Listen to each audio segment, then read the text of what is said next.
Hi, I am Kenny, Advertising Director with Emory Day. And in today's Lead Gen, we're going to be talking about choosing smart keywords. And this is choosing keywords that'll make sure that you are choosing ones that will improve your conversions and your campaigns. Well, how do you go about finding the right keywords for your business and your wallet? Well, one of the first things you need to remember is that not all clicks are created equal. Some people are curious, they're researching, they may be trying to find information, and others are ready to buy. And so the right keyword must match that buyer's intent and your economics, not just search volume. You don't want to go after as many clicks as you can. That will waste your budget, unless that is your goal. But most of us, we want those conversions more than we want just traffic. And so when your relevance and your intent line up, your conversion rates will rise and your cost per acquisition will drop. It is that simple. And so what we want to do is find keywords where you can control your spend, smartly use match types and robust negative lists to keep your junk queries out, and then focus on conversions, form fills, calls, purchases, and not vanity metrics. You can have a good click-through rate, you can have a decent click-through rate, and you can have a low click-through rate. But if you're focusing just on click-through rate, you could be missing something with your conversions. And so it's best to focus only on your conversions, not your click-through rate, not your number of clicks. So how do we go about making sure that we're doing that? And the easiest answer is long tail keywords. Long tail keywords ensure that you're getting that ready to purchase, ready to buy audience. And here's some examples of some ways that you can do that. For example, if you have CRM software, that's going to pull in a lot of researchers. It's a very broad term. So you want to look at buy CRM for contractors. You want something that's going to signal a purchase or some type of fit. And look at running shoes in a similar example. Running shoes is broad. What you might want to do is look at men's stability running shoes, size 11 near me. It's a very long keyword, but it screams high intent and local availability. It is a very good one in terms of capturing that ready to buy audience. Same reason you can see with saying accounting help. It's very vague, but hire a fractional CFO for e-commerce brand, that's very narrow. It includes a vertical and an intent. And so your power moves in getting these long tail keywords is add modifiers. Look at your industry. What's the job to be done? Are you going to migrate software? Are you looking for people to compare software? Is there an urgency like with a trade? Is it you want to use same day, like same day electrician, same day HVAC repair, or a geo, a plumber in Atlanta, Georgia, or a price tier? Are you wanting to emphasize affordability, or you want to emphasize premium? So those are modifiers that you can add to your keyword to make them more long tail and really narrow down in on a very good audience that will be ready for you to buy. And so what is some of the problems with running these vague, broader keywords? They eat your budget fast. And if your goal is to get something where you're wanting to build awareness, these keywords are not necessarily bad. But when you're trying to get conversions and really focus in on conversions with a tight budget, this is where these type of keywords can cause you a lot of problems. And here are some of the problems. It's ambiguity. Vague keywords attract a flood of ambiguous searches, lots of clicks and fewer buyers. A broad match and close variants can wander. Without the guardrails you can put in, you will be funding that irrelevant traffic. So you want to make sure, as we'll talk about a little later, making sure you get to good match types, making sure that you have those long tail keywords to help give your search engine signals of the traffic that you're wanting. When you bid on competitor names, it drives curiosity clicks, but not always conversions, and they can get pricey. And so you want to use those very selectively. Even near me terms without proper geo-targeting can be a budget leak. They're good keywords, they do drive intent, but you do need to be watching your search volume on these and making sure that those clicks are turning into conversions. And if they're not, you will use more modifiers to help get that quality audience for you.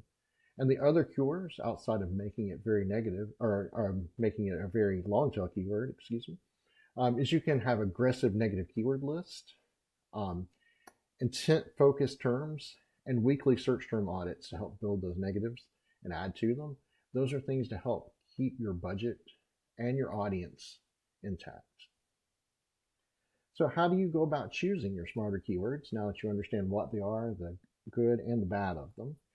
Well, you want to begin thinking of what are your goals and what are your budgets, and that helps you to begin your research. And so you also want to map your keywords to the funnel stage. Are you looking, is your conversion downloading a white paper? Is your conversion a lead? That's going to determine the type of keywords you choose. Look at where you want them are. Downloading a white paper is going to be more of your mid-funnel, whereas you want them to call you or fill out a form. That's going to be very bottom of the funnel. And so you want to make sure you're driving keywords that match the goal that you want that traffic to take. And then you want to look at search term reports. What is your current website getting? What are people typing in that land to you?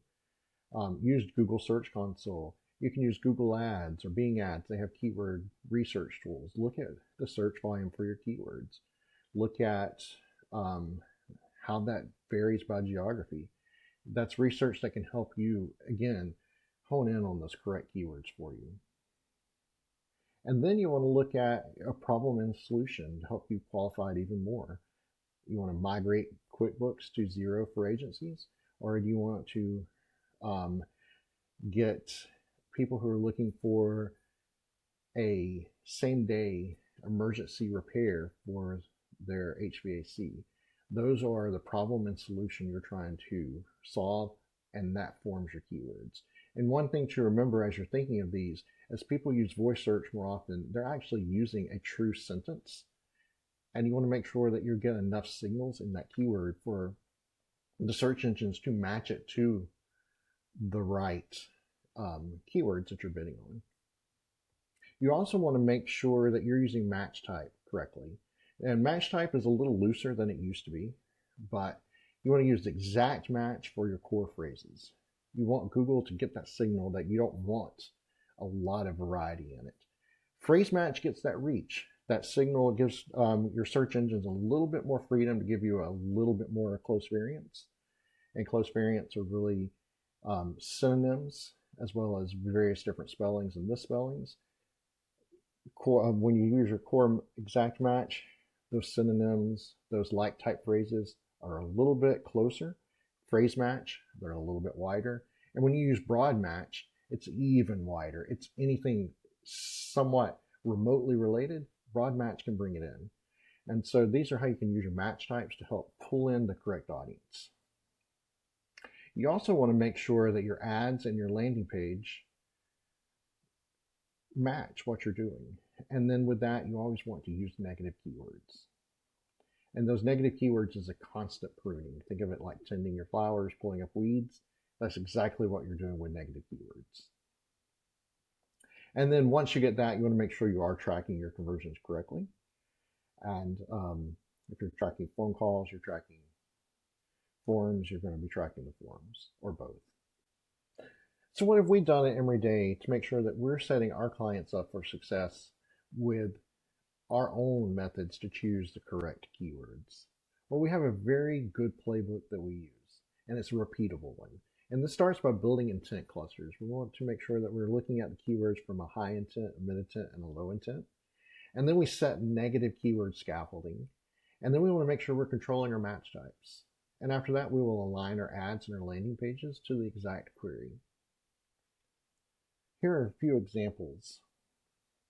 With a plumbing client, we combine city plus near me plus urgency, like same day, to grow book jobs. And with a guard service, we added more exact match keywords to focus on intent and weed out low quality traffic that Close Variant was bringing in with phrase match keywords. And for a software company, we moved from generic compliance software keywords to buy compliance software for trucking companies to improve their performance. And what we do with this playbook, and as you can see in these examples, what's behind all this is some weekly pruning of waste and monthly expansion into proven terms. And then this type of weeding the garden helps us make sure that those campaigns are positioned for success. And so when you follow all these rules, you can boost your conversions and find success. And to sum it up, when you focus on intent, not volume, use match types and negative keywords, and align your keywords with the correct landing pages, you will find success. The right keywords protect your spend and boost conversions. And at Emory Day, we can help you by choosing the right keywords and make a difference between wasted spend and cost-efficient leads. And we can help you streamline your keyword strategy. Thank you, and have a good day.